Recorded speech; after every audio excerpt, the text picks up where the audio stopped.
Mike Gundy needs to get off my lawn. I'm drunk. I never thought it would come to this. Mike Gundy is one of my favorite football coaches in America, but man, he didn't do himself any favors at Big 12 Media Days. As we discussed earlier in the week, Oklahoma State star running back Ollie Gordon was recently arrested for driving while intoxicated. Yet he handled himself well in front of the media. It was his coach, rather, who made headlines with this statement. Please play this clip. So I looked it up on my phone. What would be the legal limit? Like in Oklahoma is 0.08 and Ollie was 0.1. So I looked it up and it was based on body weight. Not to get into the legal side of it, but I thought really 2 or 3 beers or 4. I'm not justifying what Ollie did. I'm telling you what decision I made. Well, I thought I've probably done that 1,000 times in my life. And I, it was just fine. So I got lucky. People get lucky. Ollie made a decision that he wished he could have done better. Keep in mind, this is the same man who yelled at the media, "Come after me, not my players. I'm a man. I'm 40. If you ever wanted to take negative attention away from your team and turn it towards yourself, just find the nearest camera and tell the world you've driven under the influence of alcohol thousands of times." Here is Coach Gundy a little later in that same clip. Do you boys see this one? Please play this. Common is when a fella can't put in a hard day's work, put in 11, 12 hours a day, and then get in your truck and at least drink 1 or 2 beers.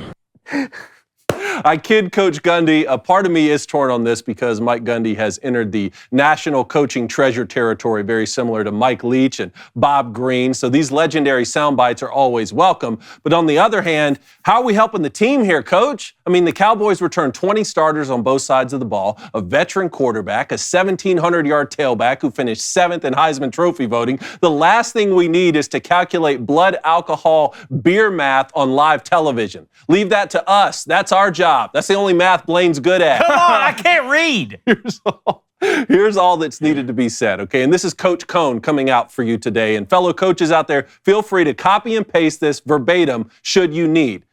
One of our football players made a terrible decision last week, a decision which he is fortunate to come away from alive and unharmed, a decision for which he will be disciplined internally. That discipline will be severe and impactful. The citizens of Stillwater have my word on that. Part of that discipline includes the young man's attendance here today so that he can answer directly for his actions. By the time our season kicks off on August 31st, we will have a better man on our football team and a better man in our community. I'll answer no further questions on the topic. Boom, done, finished.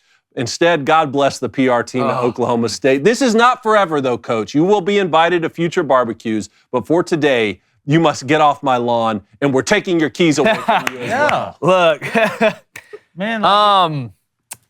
That pour, as you said, what do you think the PR person was thinking? The minute he was like, well, I looked at, it's 0.08, and then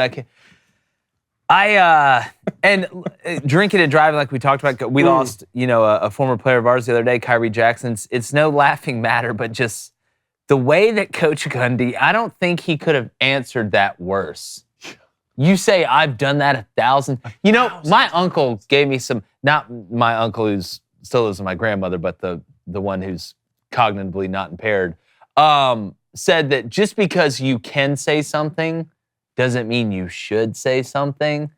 Feel like this is one of those moments. Like, part of me is like, I appreciate your honesty. Like, we get on coaches for coach speak all the time and just tell us what you truly think, but sometimes maybe you shouldn't say that. This sounds like me on the new NCAA game trying to get my 5-star quarterback not suspended. Yeah. That's what it sounds like. It sounds like you're trying to get your best running back not suspended. And like it's funny, the ha-ha, but at the same time, it's not.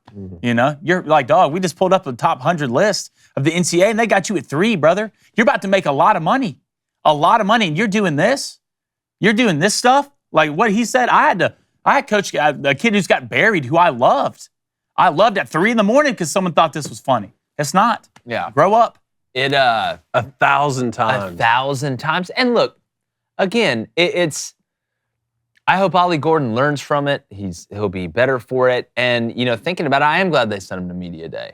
David, they could have told him, hey, we're not sending you to media day. That's going to be the punishment. But who would have thought, like in that PR team, they're like, all right, we've prepped Ollie on what to say, all the players what to say. Nothing can go wrong. And then it's the head coach that says it.